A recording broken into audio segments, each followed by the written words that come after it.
মাশাআল্লাহ, ছাগলের হাটে ঢুকতে না ঢুকতেই অনেক সুন্দর সুন্দর বড় বড় অনেকগুলো খাসি দেখতে পেলাম আমরা। তো তাই ভাবলাম যে আপনাদেরকে একটু দেখাই। তো হেই ভিউয়ার্স, আসসালামু আলাইকুম, কেমন আছেন? আশা করি সবাই ভালো আছেন, আমিও ভালো আছি। ছাগলের হাটে ঢুকতে ঢুকতেই আর কি কত সুন্দর সুন্দর বড় বড় খাসি দেখতেছিলাম, আর আমি ভাবতেছিলাম যে এরকম একটা খাসি কবে আমি বানাতে পারবো বা আদেও পারবো কিনা, পালন করতে পারবো কিনা। আসলে ছাগল পালন করতে গেলে আর কি ধৈর্যের প্রয়োজন হয়, যে আমার মনে হয় যে সেই ধৈর্যটা আমার ভিতরে নাই, ঠিক আছে।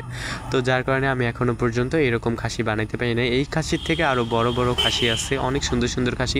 তো মাশাআল্লাহ, খাসিগুলো অনেক সুন্দর ছিল। তো ওই দিক দিয়ে আমরা গেছিলাম হচ্ছে ছাগল কেনার জন্য, খাসি ছাগল কেনার জন্য আর কি, পালন করার জন্য। তো তখন গিয়ে আর কি ছাগল পাইনি, খুঁজে তেমন কোনো ছাগল ছিল না, যার কারণে আমরা গরুর হাটে গরু দেখতে চলে আসলাম। তো কুরবানির ঈদ মানে একটা আনন্দ, অনেক মজার একটা ঈদ। তো সবাই ব্যস্ত থাকবে কুরবানির গরু কেনা নিয়ে, তারপরে তো ঈদের দিনটা তো সবাই আরও বেশি ব্যস্ত থাকবে। তো যাই হোক, আমরা আমাদের বাজারে চলে আসলাম। এটা হচ্ছে আমাদের মাদারীপুর চর্মগুড়িয়া বাজার। এইখানে আর কি কুরবানির সময় যে অনেক গরু ছাগল উঠছিল, মানে এটা হচ্ছে কুরবানির এক সপ্তাহ আগের যেই হাটটা, ওই হাটটা মোটামুটি অনেক সুন্দর সুন্দর গরু উঠছিল, আর গরু দুই একটা করে বিক্রিও হইতেছে।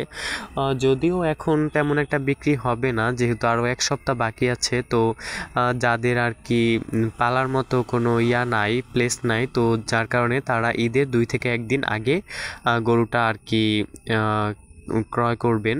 তো যার কারণে আমরা গেছিলাম হচ্ছে সকাল সকাল হাটে গেছিলাম, তো এই কারণে মানুষের সংখ্যা একটু কম ছিল। তো যাই হোক, যারা গরু কিনে তারা কিন্তু বিকাল দিকে মানে আপনার গরুগুলো কিনতে আসে, ঠিক আছে। সকালে হচ্ছে ব্যাপারীরা আর কি, যাদের গৃহস্থীরা যারা গরু পালন করে তারা আর কি গরুগুলো নিয়ে আসে, আর যারা গরু কিনবে তারা হচ্ছে সকাল সকাল আর কি আপনার এই গরুগুলো মানে দেখতে আসে, পছন্দ করে রেখে যায়, দেন বিকালে তারা এসে গরুগুলো নিয়ে যায়। তো আমরা গরুর হাট পুরাটা ঘুরলাম। আসলে বাজারটা, গরুর হাটটা অনেক বড়, ঠিক আছে। এই যে আপনারা ফাঁকা জায়গাগুলো দেখতেছেন, আমরা তো গিয়েছিলাম শুক্রবার, এখন এই যে সামনে যে মঙ্গলবার আসতেছে, মঙ্গলবার আবার হাট দিছে, মঙ্গলবার আবার হচ্ছে শুক্রবার হাট দিছে।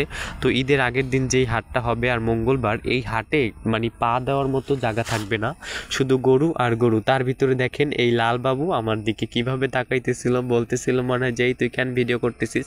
তো আমরা আবার এই সাইডে চলে আসলাম। এখানে দেখলাম যে অনেক গাই গরু নিয়ে আসছে আর কি, দুধের যে গাভীগুলো ওইগুলো নিয়ে আসছে, মোটামুটি ভালোই।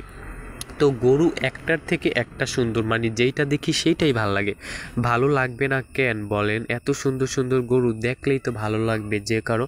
তো এখানে একটা ভাই আর কি গরু কিনছে, আমাদের পরিচিত, সে আর কি আমাদের ডাক দিয়ে বলতেছিল যে, তো আমরা যে খাসিগুলো আর কি কিনেছি সেগুলো আপনাদেরকে পরবর্তীতে এই ভিডিও আসবে, সেইখানে আমি খাসিগুলোর একটা ভিডিও করে দিব। আপাতত আমি আপনাদেরকে এখানে কিছু পিক দিচ্ছি খাসিগুলোর।